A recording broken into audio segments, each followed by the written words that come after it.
ஒரு காந்தம் இருக்குது. காந்தம் என்ன பண்ணும்? காந்தமாக இருக்கும்.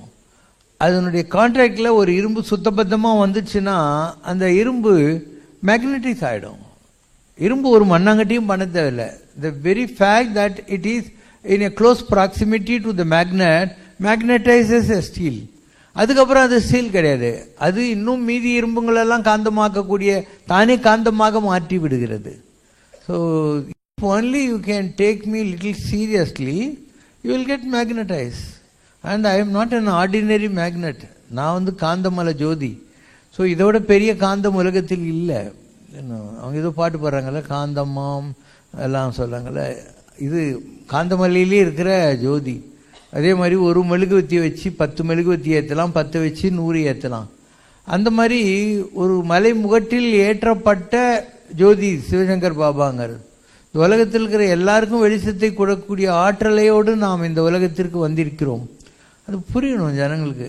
And it's not available just like that. அதாவது I am a corporate god or corporate godman, and I have my own appraisals, I have my own evaluation before I do give something to anyone. I simply won't give. I was giving once upon a time. When I found the world is wasting my God given powers and energies, I started allowing God to handle things on my behalf. So God knows how sincere you are, how loyal you are, how value based you are. அதுக்கு ஏற்ற மாதிரி உனக்கு கொடுப்பார். ஐ given blanket power of attorney to God. என்கிட்ட யார் வரானோ அவனுடைய merit எனக்கு தெரியாது. ஏன்னா in human level they will pose as big devotees.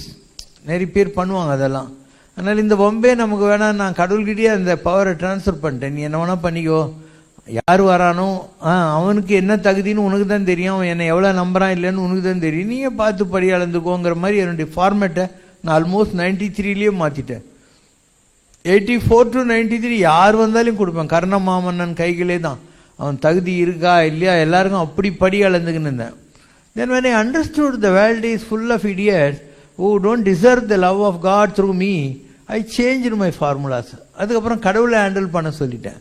I don't interfere because he knows better. ஏன்னா அவனுக்குள்ளேயே உட்காந்துன்னு இருக்கான்.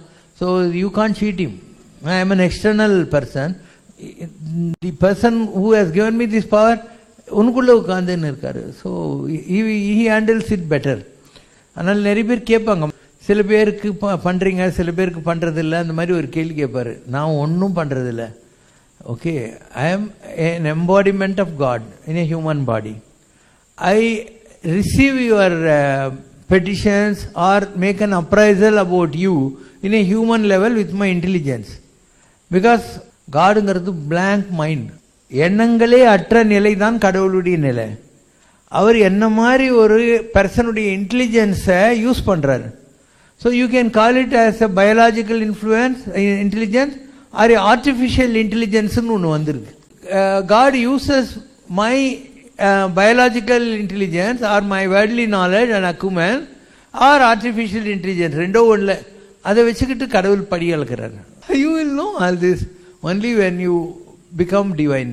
Now you are all human. You may not even understand what I am trying to convey to you. It takes its own time for you to understand. But one thing I can surely tell you, I have my own appraisal system. It's not that easy to get into my good books. அவ்வளோ easy கிடையாது என்னோட good புக்ஸில் வர்றது. வந்தாக்கா then I will take care of you. I will get into your shoes, think for you, plan your life, I will move further. அந்த மாதிரி உன்னால் முடியலன்னா it will be a status quo. Like rain, எல்லாருக்கும் பெய்யுது, நீ கோயிலுக்கு வந்தால் உனக்கும் சுண்டல் உனக்கும் ஸ்வீட்டு, அவ்வளோதான். அந்த அளவற்ற அருளாளன் ஓகே, அன்பாளன் ஆகிறதுக்கு நீ நான் நினைக்கிற மாதிரிலாம் உன்னை மாற்றிக்க வேண்டியிருக்கும். ஆனால் அப்சல்யூட்லி ஸ்ட்ரிக்ட் அண்ட் இம்பார்ஷியல். இந்த பர்சனல் ஃபேவர்ஸ் அந்த மாதிரிலாம் என்கிட்ட எந்த ஆர்ட்ஸுக்கும் இல்லை. நான் வந்த வேலையை ஒரு டிசிப்ளின் மேனேஜர் ஒரு ஆஃபீஸில் கார்பரேட்டில் இருந்தால் எப்படி ஸ்டாஃப் கிட்ட நடந்துக்குவான், பார்ஷியாலிட்டி இருக்காது, ஒன்றும் இருக்காது. உன்னுடைய மெரிட்ஸ் பார்ப்பான், அவுட்புட் பார்ப்பான், ப்ரொடக்டிவிட்டி பார்ப்பான், டீம் ஒர்க் பார்ப்பான், அதெல்லாம் வச்சு தான் டிசைட் பண்ணுவான். ஒரு நல்ல மேனேஜர் அப்படி இருப்பான். நானும் ஒரு நல்ல மேனேஜர், அதனால தான் கடவுள்கிட்ட இவ்வளோ பெரிய போஸ்ட்டில் உட்காந்துருக்கேன். I have no discrimination coming to God's work.